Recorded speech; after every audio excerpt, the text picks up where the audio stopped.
Dembe, c'est la dignité. Hein. C'est garder la tête haute et puis rester debout.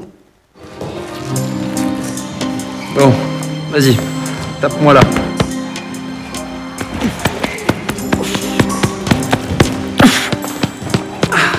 C'est bien ça, c'est bien ça. C'est un bon geste, on voit du direct. Allez, allez, allez, voilà. Quand j'ai lu le livre de Aya Sissoko, j'ai retrouvé des similitudes avec mes autres projets, c'est-à-dire la boxe. J'avais déjà fait 2 films sur la boxe. L'univers social, en général, je faisais souvent entre Vivre au paradis, mon premier film, ou Zaina, des films sociaux et poétiques, des personnages de femmes, voilà, qui me parlaient, qui me touchaient.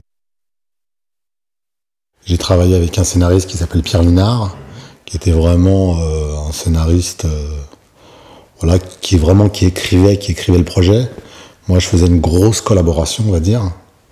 L'objectif, c'était vraiment à travers ce livre qui avait un fond fort, avec des personnages très forts et un univers très fort, c'était de trouver on va dire un fil conducteur pour raconter vraiment une histoire. La première partie du film ressemble à l'histoire d'Aya Sissoko, et la dernière partie aussi, sauf la fin en Afrique, qu'on a vraiment inventé. Par contre, la deuxième partie, le rapport de rivalité entre mère et fille est peut-être pas aussi clair dans le livre. J'avais envie d'être radical. Donc la manière d'être radical, c'était de travailler le conflit mère-fille, de travailler un conflit mère-fille sans hésitation, quoi. Il y a pas mal de scènes qui ont été écrites et inventées. Par rapport au lycée, par exemple, ou par rapport au championnat de France. Tu vas où comme ça? M'entraîner? Tu restes ici. Il y a les devoirs. Je les ferai après, je te promets. Qu'est-ce que j'ai dit? Aya, on va dans ta chambre. Mais s'il te plaît, maman, faut que j'aille me préparer pour une compète. Je te jure que je les ferai après. D'abord les devoirs. Si tu me laisses pas aller à la banque, je les ferai pas. Aya, j'ai pas la chance d'aller à l'école. Regarde ce que j'ai fait pour gagner de l'argent. Tu veux la même chose? C'est pas ma faute si tu vas pas à l'école. Hein. T'as qu'à te plaindre à tes parents. Tu profites parce que papa il est pas là. Ce qui était vraiment intéressant dans le livre, et ça y était, hein, c'était la complexité du personnage de la mère. Entre la modernité et les traditions. Moi, ça me parlait parce que quand j'ai fait mon premier film Vivre au paradis, c'était toujours de me dire que les paysans qui ont des traditions très très fortes en Algérie, ils sont aussi intelligents, ils sont analphabètes mais intelligents et quelque part ouverts, et ça apporte aussi de la modernité.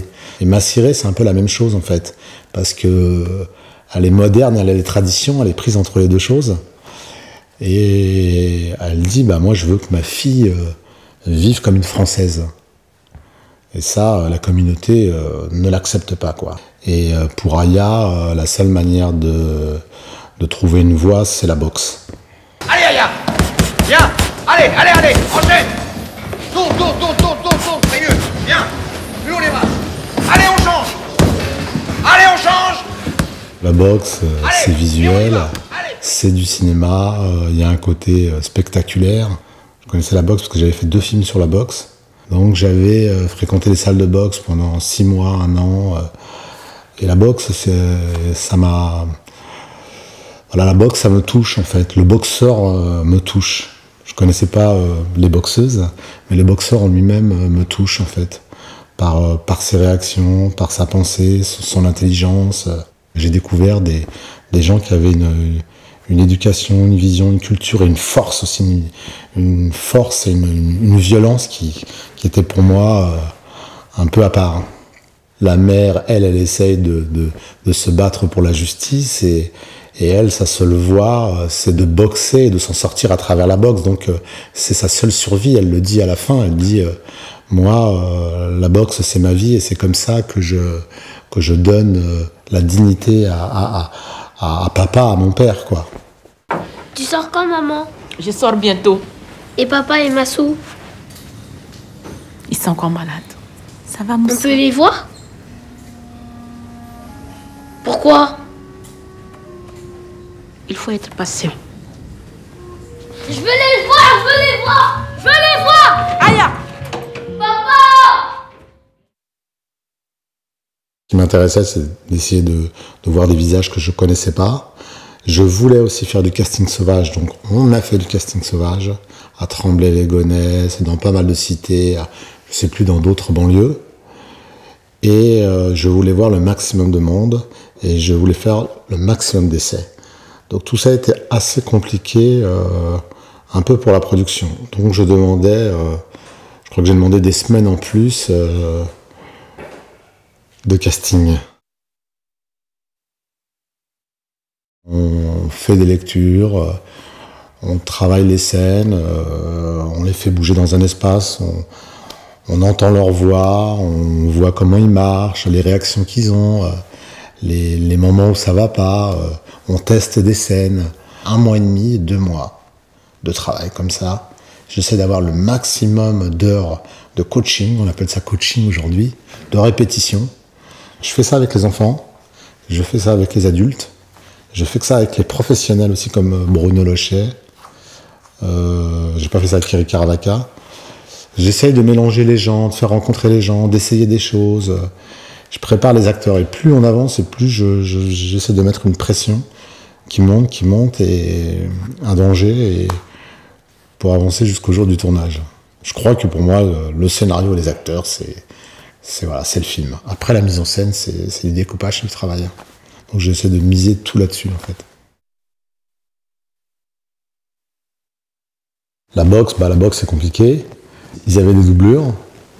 Pour le cas d'Assassinat, on a fait des examens de sang pour savoir si elle avait assez d'énergie. Il y avait des médecins. Elle avait un premier entraînement physique et puis boxe.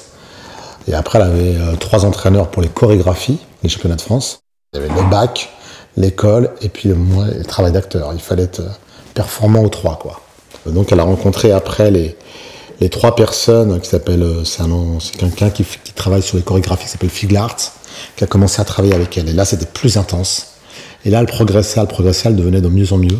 Elle commençait à travailler les chorégraphies, elle prenait confiance en elle. Et là, elle devenait vraiment, vraiment, vraiment bien. Mais c'était difficile pour elle, c'était pas facile. Tu vois pas que je suis comme toi, maman. Je suis une Kakoro. Je me bats contre la mort. Je me bats pour sentir que je suis encore vivante.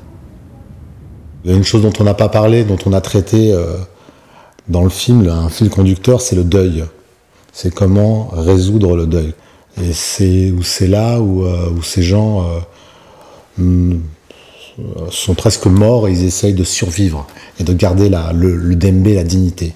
Je crois que quand elle dit cette phrase-là, c'est jusqu'à la fin de la réconciliation pour essayer de se dire on a fait notre deuil et maintenant on fait la paix, quoi. Elle a écrit son 2e livre qui raconte l'histoire de sa mère, en fait. Qui est un livre, je crois, encore plus dur que celui-là. Et elle est aussi journaliste. Mais elle travaille en tant qu'écrivain.